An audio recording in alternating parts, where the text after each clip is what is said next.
High, hello and welcome. সবাইকে physics পরিবে স্বাগত।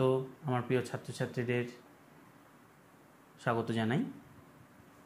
আমরা কারেন্ট ইলেকট্রিসিটির 10টা লেকচার অলরেডি দিয়ে দিয়েছি। এটা আমাদের 11 নম্বর লেকচার। কারেন্ট ইলেকট্রিসিটি এমন একটা চ্যাপ্টার যেখানে তোমাদের ভ্যারাইটি অফ প্রবলেম সলভ করতে হবে। ভ্যারাইটি প্রবলেম, যে কোনো তুমি বোর্ড এক্সাম দেখো কিংবা নিট দেখো, জেই দেখো, এখানে কিন্তু মেনলি কোশ্চেন যেটা আসে আমাদের নিউমেরিক্যাল কোশ্চেন আসে। সার্কিট দিয়ে দেবে, কারেন্ট ভোল্টেজ বের করতে দেবে, আরও অনেক কিছু কম্বিনেশন দিয়ে দিতে পারে। তো আমরা আজকে খুব আমার পছন্দের 6টা কোশ্চেন তুলে নিয়েছি। তোমরা আগেও দেখবে আমরা প্রবলেম সেট 2, প্রবলেম সেট 3, 1, 2 এরকম করে করে 6টা করে প্রবলেম আমরা করছিলাম এক একটা সেটে। তো আজকে আবার আমরা 6টা প্রবলেম করব। 6টাই একই, একটু অন্য রকমের। তোমরা যে আগের প্রবলেমগুলো করেছো তার থেকে এটা একটু অন্য টেস্টের। তো আশা করি 6টা প্রবলেম তোমরা দেখবে, নিজের আগে ট্রাই করবে, করে তারপরে আমার সলিউশনটা দেখবে। চলো কথা না বাড়িয়ে শুরু করা যাক। ফার্স্ট প্রবলেমটা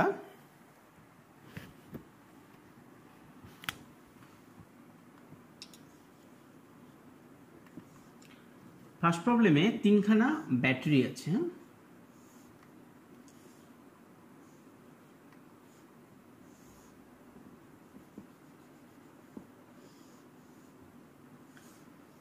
তিনখানা ব্যাটারি আছে এরকম।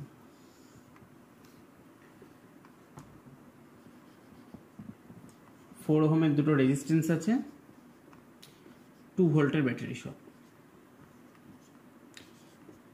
কোশ্চেন হচ্ছে কারেন্ট ইন এবি ব্রাঞ্চ।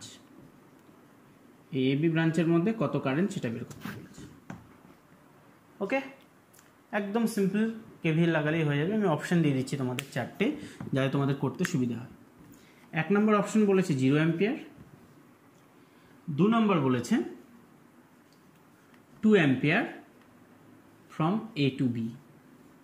এ থেকে বি এর দিকে স্মল এ করে দিচ্ছি, তাহলে অ্যাম্পিয়ারের সাথে গোলাবে না। সি বলেছে 2 ampere from B to A, আর ডি বলেছে 0 অ্যাম্পিয়ার। না, 0 তো আগেই দিয়েছি, নান অফ দিস। মুখে মুখে হয়ে যাবে, দেখো পেন খাতা কিছু লাগবে না। আমি করে দেখাচ্ছি তোমাদের, যেটা ট্রাই করো কোনটা অ্যান্সার। দেখবে এই দুটোর মধ্যে হওয়ার চান্স সবসময় থাকে। দেখবে যখন একটা আর একটার পরিপূরক এরকম টাইপের কোশ্চেন দেওয়া হয় কমপ্লিমেন্ট, তখন এরকম টাইপের হওয়ার চান্স থাকে। ঠিক আছে, সবসময় হবে বলে মানে নেই, কিন্তু হওয়ার চান্স থাকে। এই দুটোর মধ্যে একটা হওয়ার চান্স আছে। চলো, আমরা দুটো লুপ দেখতে পাচ্ছি এখানে, পরিষ্কার দুটো লুপ দেখতে পাচ্ছি। দেখো, লুপ দেখেই আমাদের লোভ হচ্ছে যে আমি এখানে কেভিএল অ্যাপ্লাই করতে পারবো। দুটো ইকুয়েশনে দুটো লুপে কেভিএল অ্যাপ্লাই করলে আমার হয়ে যাবে। আরও অনেক উপায় আছে, কোনো সমস্যার কিছু। ঠিক আছে, তো এই লুপে কত কারেন্ট হবে বলো? আমি এরকম ধরলাম, কেন এই 2 ভোল্টটাকে আমি ড্রাইভিং ভোল্টেজ মনে করছি কারেন্ট পাঠাচ্ছে। প্লাস থেকে বেরোলো, বেরিয়ে এরকম ঘুরলো, তাহলে প্লাস থেকে বেরোচ্ছে, তার মানে 2। এটা মনে আছে তো সবার? না মনে থাকলে দেখবে, প্রিভিয়াস লেকচারগুলো দেখবে। কারেন্ট যদি এরকম যায়, মাইনাস থেকে বেরোয়, তাহলে আমরা মাইনাস কনসিডার করি, আর ব্যাটারি যদি প্লাস থেকে কারেন্ট বেরোয় তাহলে আমরা প্লাস কনসিডার করি। ঠিক তো, মনে আছে সবার? চলো, তাহলে এটা প্লাস থেকে বেরোচ্ছে জন্য প্লাস কনসিডার করলাম। রেজিস্ট্যান্সের ড্রপ অলওয়েজ নেগেটিভ। কত? এখানে I1 কারেন্ট মনে করছি, 4I1 এর কথা থেকে বেরোচ্ছি +2 ইকুয়াল টু 0, মানে I1 ইকুয়াল টু হবে 1 অ্যাম্পিয়ার। প্লাস 1 অ্যাম্পিয়ার মানে আমরা যে ডাইরেকশনটা ধরেছি সেটা ঠিক, তাই কি না? তাহলে 1 অ্যাম্পিয়ার এই লুপে এরকমভাবে ফ্লো করছে এইদিকে। সেমভাবে এখানেও আরেকটা কারেন্ট ফ্লো করছে, এটা I2 মনে করছি। এর জন্য ইকুয়েশন সেম হবে, দেখো, +2 - 4I1 +2। সেমভাবে I2ও কত হবে? 1 অ্যাম্পিয়ার হবে। কোন দিকে হবে? একই রকম, দুটোই ফ্রম লেফট টু রাইট। তাহলে আলটিমেটলি টোটাল I কত হবে? I কত হবে? 1 + 1 2 অ্যাম্পিয়ার হবে। এর জন্য 1 অ্যাম্পিয়ার, এখানের জন্য 1 অ্যাম্পিয়ার, 2 অ্যাম্পিয়ার। কোন দিক থেকে কোন দিকে? বাঁ দিক থেকে ডান দিক, মানে এ থেকে বি। তো কোনটা রাইট অ্যান্সার? এটা হচ্ছে রাইট অ্যান্সার। কঠিন আছে কিছু? একদম সোজা কোশ্চেন। পাতি কেভিএল অ্যাপ্লাই করলাম, বেরিয়ে গেল। মুখে মুখেই হবে, কিছু নেই তো এখানে, কোনো রেজিস্ট্যান্স নেই তো। 2 ভোল্ট ঘুরছি, আর একটা 2 ভোল্ট, 4 ভোল্ট হয়ে গেল লুপ ভোল্টেজ। কারেন্ট হবে 4/4 1 অ্যাম্পিয়ার। এখানেও প্লাস 4 ভোল্ট হয়ে গেল। যদি উল্টো হতো কি হতো? এটা উল্টো যদি জাস্ট এটাকে উল্টে দাও তাহলে 0 অ্যাম্পিয়ার হয়ে যাবে। এটাকে উল্টে দিয়ে করো, 0 অ্যাম্পিয়ার হয়ে যাবে। এটা উল্টে দিলে এটা মাইনাস হবে, মাইনাস প্লাসে 2 করে 0 হয়ে যাবে, 0 ভোল্ট হয়ে যাবে, কোনো কারেন্ট ফ্লো করবে না। ঠিক আছে, মেক শিওর। উল্টোটা আমি যেন পোলারিটিটা ইজ ভেরি ইম্পর্টেন্ট। উল্টোটা করে দেখো, সবাই ট্রাই করে দেখো। ওকে, ট্রাই করে দেখবে সবাই, কনফিউশন থাকলে কমেন্ট করবে। চলো, ফার্স্ট প্রবলেম আমাদের একদম ইজি ছিল, এবার আমরা লেভেলটা একটু আপ করব, ঠিক আছে? চলো সেকেন্ড প্রবলেম। সেকেন্ড প্রবলেমটা আমাদের অ্যাডভান্স লেভেলের প্রবলেম। সেকেন্ড প্রবলেমটা আমাদের অ্যাডভান্স লেভেলের প্রবলেম, ভয় পাওয়ার কিছু নেই। এখানে কয়েকটা কন্ডিশন দেওয়া আছে। কি দেওয়া আছে বলেছে, এখানে একটা ই ভোল্টের ব্যাটারি আছে, এ একটা সার্কিটে কারেন্টকে ড্রাইভ করছে। এখানে যে সার্কিটটা আছে সেই সার্কিটে দুটো সুইচ লাগানো আছে। তোমাদের ভয় দেখানোর জন্য দুটো সুইচ লাগিয়েছে, হ্যাঁ, আর কোনো কাজ নেই, কিন্তু হাতি ঘোড়া কিছু নয়।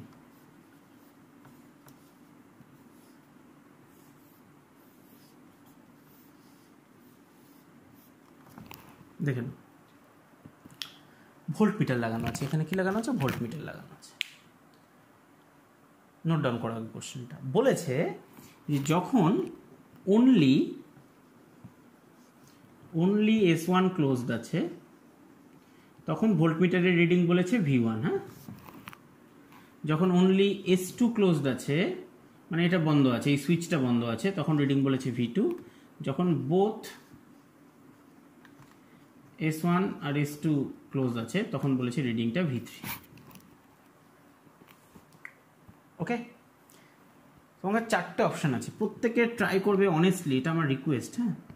চারটে আছে, বলেছে V3 is greater than V2 is greater than V1, first option. Second option বলেছে V2 is greater than V1 is greater than V3, ঠিক আছে।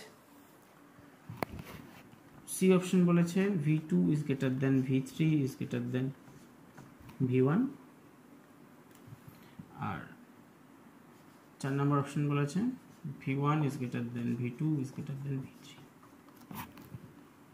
ওকে, প্রত্যেকে অনেস্টলি ট্রাই করবে, এটা আমার রিকোয়েস্ট। ট্রাই করবে, প্রত্যেক কেসে সার্কিট ড্র করো, করে ট্রাই করো, ঠিক আছে? ট্রাই করা হয়ে গেছে, চলো এবার আমি হেল্প করছি তোমাদের। দেখো, যখন আমি তিনটে কেসে তিনটে সার্কিট ড্র করবো, হ্যাঁ, ছোটো ছোটো করে, একটু তাড়াতাড়ি করবো। যদি আমরা S1টাকে ক্লোজ করি অনলি, সার্কিটটা দেখতে কেমন হবে? এখানে R থাকবে আর এখানে 3R থাকবে, হ্যাঁ কি না? S2 ওপেন, মানে এদিকটা নেই, এখানে শুধু ভোল্ট মিটার লাগানো আছে, এই জায়গাটা ওপেন আছে, তাই তো? এখানে E, কেমন? তাহলে এই মতো অবস্থায় কারেন্টটা কত হবে? আমি I1 মনে করছি কারেন্টটাকে। I1 ইকুয়াল টু কত লিখবো আমরা? E by R plus 3R 4R, তাই না? E বাই 4R, ঠিক তো? তাহলে ভোল্ট মিটার রিডিং কত হবে? Volt meter reading V1 equal to কত হবে? V1 equal to I1 into 3R। তাহলে I1 কত? E by 4R into 3R। তাহলে E বাই 4, মানে অ্যাপ্রক্সিমেটলি যদি আমরা করি তাহলে 0.75 অফ E, অ্যাপ্রক্সিমেটলি না, এটা একদম ঠিক। First case. সেকেন্ড কেস পারবে নিজে নিজে করো, আমাকে দেখবে না, নিজে নিজে করো, আমার সাথে মেলাও। পরের বার S2 ক্লোজ আছে, মানে এটা 6R, এটা R ফার্স্ট করছি একটু, E, এটা V, এখানে ভোল্ট মিটার লাগানো আছে। সেই কেসে I2 ইকুয়াল টু কত হবে? বলো, E by 6R plus R 7R হবে I2, তাই না? তাহলে V2 কত হবে? V2 হবে হচ্ছে I2 ইন্টু কত আছে, এটা 6R, মানে R কেটে গিয়ে E 6/7, 6/7 মানে 60/7 যদি করো তুমি পয়েন্টে চলে আসবে, তাহলে ধরো 0.85 অ্যাপ্রক্সিমেটলি, তাই তো? অ্যাপ্রক্সিমেটলি হচ্ছে 0.85 অফ E, তাই তো? তাহলে বুঝে গেলাম আমরা V2 is greater than V1, first case. তাহলে এটা V2 is greater than V1 দুটো অপশানে আছে, B আর C, তাই না? এই অপশানেও আছে, তাহলে আমাদের V3 ক্যালকুলেট করতেই হচ্ছে। চলো, তাহলে পরের বার কী করবো আমরা? S1 S2 দুটোই ক্লোজ, মানে 3R আর 6R প্যারালালে আছে। সার্কিটটা কেমন হবে দেখতে? R 3R 6R প্যারালালে, 6R 3R প্যারালালে আছে, এখানে ভোল্ট মিটার লাগানো আছে, থাকুক। এখানে আমাদের E as usual. 3R 6R parallel করলে কত হয়? 2r হয়, তাই তো? 3r into 6r by 3r plus 6r, ফর্মুলাটা বলেছি দুটো রেজিস্ট্যান্সের জন্য ফর্মুলা আমরা ইউজ করব। 2r হয়, তাই তো? 18r স্কোয়ার বাই 9r আর কেটে গিয়ে 2r পড়ে থাকে। তাহলে সার্কিটটা দেখতে কেমন হবে? 2r। তাহলে কারেন্ট কত যাবে?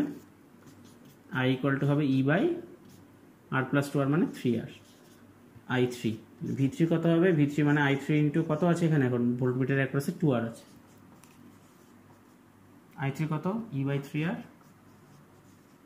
ইন্টু 2r, আর কেটে গেল 2 বাই 3r। 2 বাই 3r মানে 20/3 যদি করি আমরা 70%-এর কম আসে। আমি অ্যাপ্রক্সিমেটলি তাও 70% ধরে নিচ্ছি।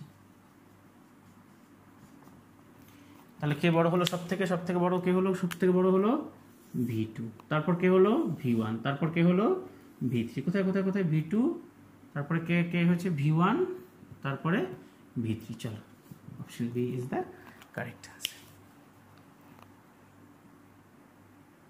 ঠিক আছে, অ্যাডভান্স লেভেলের প্রবলেম বলি এটা আমরা। সত্যি কি অ্যাডভান্স লেভেলের প্রবলেম? দেখো যে পারবো করতে আমরা, কিন্তু হাতি করে কিছু না, একটু ঠান্ডা মাথায় করতে হবে, একটু টাইম লাগবে তোমাদের। তোমরা যখন মোটামুটি 12-এর শেষের দিকে চলে যাবে দেখবে এগুলো একদম বাঁহাতে করতে পারবে, মানে এত একদম ইজি। ঠিক আছে, আর লেফট হ্যান্ডেড আর রাইট হ্যান্ডে করতে পারবে। ওকে, চল, এটা একটু লেন্দি ছিল, এর পরেরগুলো ফটাফট হয়ে যাবে। Question number 3। Question number 3 pen ছোঁয়াতে হবে না, পুরোটাই কনসেপচুয়াল জিনিস।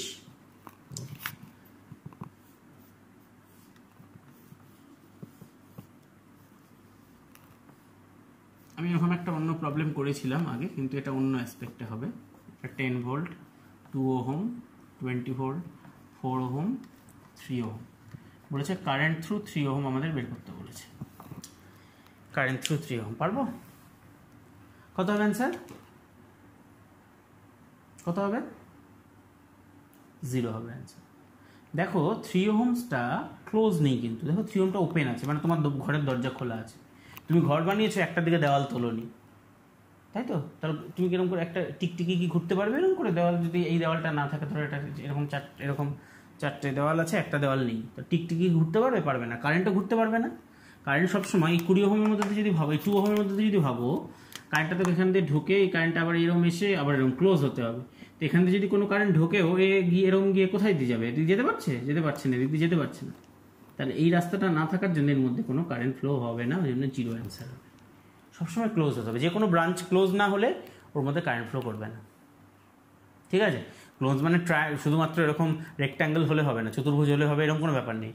ট্রায়াঙ্গেল হলেও হবে, অসুবিধা নেই। মানে যদি এটা এরকমভাবে ক্লোজ থাকতো তাহলেও হতো, তাহলেও কারেন্ট ফ্লো করতো। বুঝা গেল? এটা একটা খুব সিম্পল প্রবলেম, সিম্পল কনসেপ্ট দেওয়া ছিল, দিলাম। ওকে, চলো নেক্সট প্রবলেম। নেক্সট প্রবলেম আমরা একটা হুইস্টন ব্রিজের ভাই, হুইস্টন ব্রিজের মতোই কিন্তু ওর একটা ভাই প্রবলেম। এটা 4টে খুঁটি এঁকে নিয়েছি আগে হুইস্টন ব্রিজের, সুবিধা হবে আঁকতে। তোমরা যখন আঁকবে এরকম 4টে খুঁটি এঁকে নেবে আগে।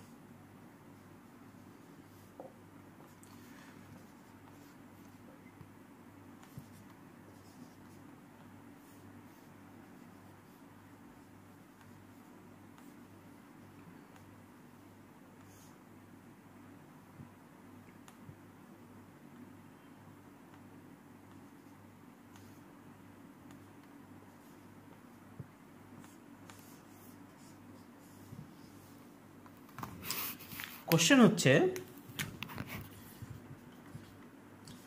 R1 ইকুয়াল টু আর R2 ইকুয়াল টু কত হলে ব্রিজটা ব্যালেন্স ব্রিজ হবে? ব্রিজটা ব্যালেন্স ব্রিজ হবে। আমরা শুধু এরকম করেছি, এখানে একটা ডিস্টেন্স ওয়ালা প্রবলেম করেছি, তাই না? সবাই ট্রাই করো। হুইস্টন ব্রিজ ব্যালেন্স হতে গেলে P/Q ইকুয়াল টু R/S করতে, এগুলো সব জানি আমরা। কিন্তু এখানে একটু ভেতরটা আবার এটা আলাদা করে বের করতে হবে, তাই তো? কিচ্ছু বের করতে হবে না। দেখো এর ভেতরের রেজিস্ট্যান্স যা খুশি হোক না, যে কোনো ফাইনাইট ভ্যালুই হোক না, ব্যালেন্স কন্ডিশন মানে এর মধ্যে কোনো কারেন্ট ফ্লো করবে কি করবে না। তাহলে এই রেজিস্ট্যান্স এখানে 100 ওহম হোক, 1000 ওহম হোক, 1 লাখ ওহম হোক, 1 কোটি ওহম হোক, যে কোনো ফাইনাইট ভ্যালু যদি হয়, তাহলেই আমার ব্রিজকে আমি ব্যালেন্স করতে পারি। যে কোনো ভ্যালু এর উপর ডিপেন্ডই করে না, এই চারটের উপর ডিপেন্ড করে।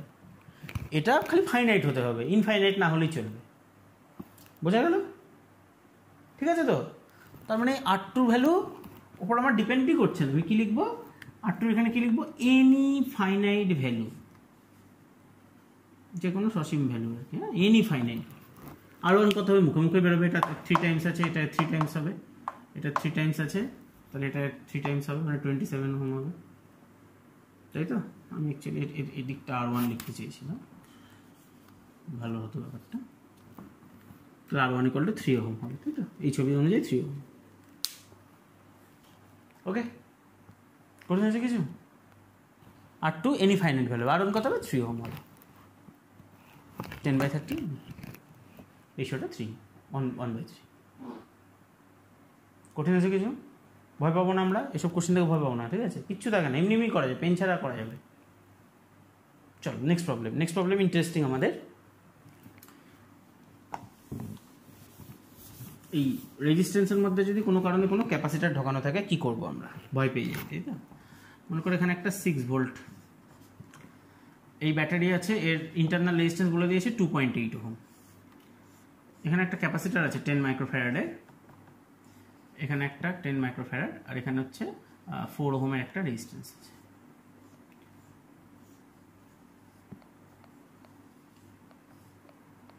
এটা 2 ওহম, এটা 3 ওহম। আমাদের বের করতে বললো কারেন্ট থ্রু 2 ওহম, এর মধ্যে দিয়ে কারেন্ট কত বের করতে বলেছে। কোশ্চেন ক্লিয়ার আমাদের? আমরা এই ক্যাপাসিটারটা থেকে ভয় পাচ্ছি, আদারওয়াইজ এগুলো অঙ্ক আমরা করতে পারি। কারেন্ট ডিভিশন রুল শেখানো আছে, আগে অনেক প্রবলেম করানো হয়েছে। আই হোপ তোমরাও প্র্যাকটিস করেছো, পারবে করতে তোমরা, তাই তো? ঠিক, চলো দেখো, এটা কিছুই নেই, সার্কিটটা একটা ভয় দেখানোর জন্য বলেছে। হ্যাঁ, এরকম কোশ্চেন থাকলে হয়তো বলে দেবে তোমাকে যে সার্কিটটা স্টেডি স্টেটে আছে, স্থির অবস্থায় আছে সার্কিটটা, বা সার্কিটটা অনেকক্ষণ ধরে এরকম অবস্থায় আছে। অনেকক্ষণ মানে ও স্টেডি স্টেটে পৌঁছে গেছে। একভাবে আমরা এক কাজ করছি, মানে ধরো পড়াশোনা করছি, করতে করতে করতে করতে, স্যার অতক্ষণ পড়াশোনা করি নাকি, তাই আমরা, যাই হোক, অনেকক্ষণ ধরে পড়াশোনা করছো মানে তোমার কিন্তু তখন স্টেডি স্টেটে। আর উঠে গেলে মানে তখন আবার পড়তে বসতে ইচ্ছে করে না, তাই তো? তো অনেকক্ষণ ধরে পড়ছো মানে স্টেডি স্টেটে, ও সার্কিটটা স্টেডি স্টেটে আছে বলা আছে। স্টেডি স্টেটে থাকা মানে ক্যাপাসিটার ফুল চার্জ হয়ে বসে আছে।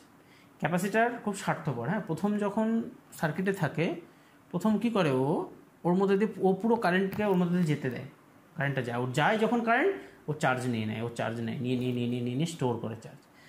যখনই ফুললি চার্জ হয়ে যায় তখন আর ও ওর মধ্যে দিয়ে কারেন্ট যেতে দেবে না, ও ওপেন করে দেবে, যদি না এই রাস্তাতে কোনো কারেন্ট অ্যালাউ নেই। তাহলে স্টেডি স্টেটে ক্যাপাসিটার কেমন বিহেভ করবে? ওপেন সার্কিটের মতো, এটা ওপেন হয়ে যাবে, মানে এর মধ্যে দিয়ে কোনো কারেন্টও অ্যালাউ করবে না। ওই জন্যই বলেছে স্টেডি স্টেট, স্থির অবস্থায়। অনেকক্ষণ রেখে দিলে ক্যাপাসিটার ফুল চার্জ হয়ে যাবে, ওর মধ্যে দিয়ে কোনো কারেন্ট ফ্লো হতে দেবে না, তাহলে এর মধ্যে দিয়ে কোনো কারেন্ট যাবে না। সার্কিটটার কিছু থাকলো? কিচ্ছু নেই, এটা ওপেন, মানে এটা মুছে দাও, নেই, এটা ওপেন, রাস্তা কারেন্টই যাচ্ছে না। চলো এবার এখানে আমাদের 2 ওহমের মধ্যে দিয়ে কারেন্ট, মানে আমাদের মেন কারেন্টটা বের করতে হবে। 2 আর 3 প্যারালালে আছে, মানে কত? 2 × 3/2 + 3, দুটো রেজিস্ট্যান্স প্যারালালে থাকলে এটা ফর্মুলা, তাই তো? মাল্টিপ্লিকেশন বাই অ্যাডিশন, 6/5 মানে 1.2 ওহম, তার সাথে 2.8 সিরিজে মানে 4 ওহম, তাই তো? বুঝতে পারছো না? 2 আর 3 প্যারালাল করে কত হলো? 1.2, তার সাথে 2.8 সিরিজে 6 ভোল্ট, 4 ওহম, তাহলে কারেন্ট কত হবে? 6/4, 1.5 অ্যাম্প। ঠিক, চলো 1.5 অ্যাম্পিয়ার। এবার এই 1.5 অ্যাম্পিয়ার কারেন্টটা দুটো ভাগে ভাগ হবে, একটা এদিকে যাবে, একটা এদিকে যাবে। আমার বের করতে হবে 2 ওহমের মধ্যে দিয়ে। কি ফর্মুলা আছে কারেন্ট ডিভিশনের? আমরা জানি দুটো রেজিস্ট্যান্স R1 R2, এর মধ্যে দিয়ে I কারেন্ট যদি ডিভাইড হয়, তাহলে এর মধ্যে দিয়ে যদি I1 কারেন্ট ফ্লো হয়, এর মধ্যে দিয়ে যদি I2 কারেন্ট ফ্লো হয়, তাহলে I1 = হবে টোটাল কারেন্ট I ইন্টু অপোজিটের রেজিস্ট্যান্স R2 ডিভাইডেড বাই দুটো রেজিস্ট্যান্সের সামেশন। কারেন্ট ডিভিশন রুল আমরা একাধিকবার বলেছি আগে, সেটাই আমরা এখানেও অ্যাপ্লাই করব। কারেন্ট থ্রু 2 ওহম কত হবে? টোটাল কারেন্টটা 1.5 অ্যাম্পিয়ার ইন্টু অপোজিটে কে আছে? 3 ডিভাইডেড বাই 3 + 2, 5.9 অ্যাম্পিয়ার কারেন্ট। ওকে, কঠিন আছে কিছু? কঠিন নেই? চলো, ভেরি গুড। তাহলে আমাদের 5টা প্রবলেম হয়ে গেল। আজকের লাস্ট প্রবলেম এবং আজকের সেকেন্ড প্রবলেমের পর এটা হচ্ছে আমার ফেভারিট প্রবলেম। সবাই নিজে নিজে ট্রাই করবে অনেস্টলি, হ্যাঁ অনেস্টলি প্রত্যেকটা প্রবলেম, এটা নয়, নিজে নিজে পড়েও আমি যেগুলো করাবো থিওরি জানা থাকলে আগের থেকে ট্রাই করবে তোমরা কাইন্ডলি প্লিজ, এটা আমার রিকোয়েস্ট। এখানে একটা 1 ওহম আছে,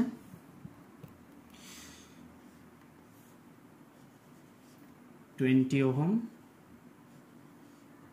30 ওহম, 60 ওহম,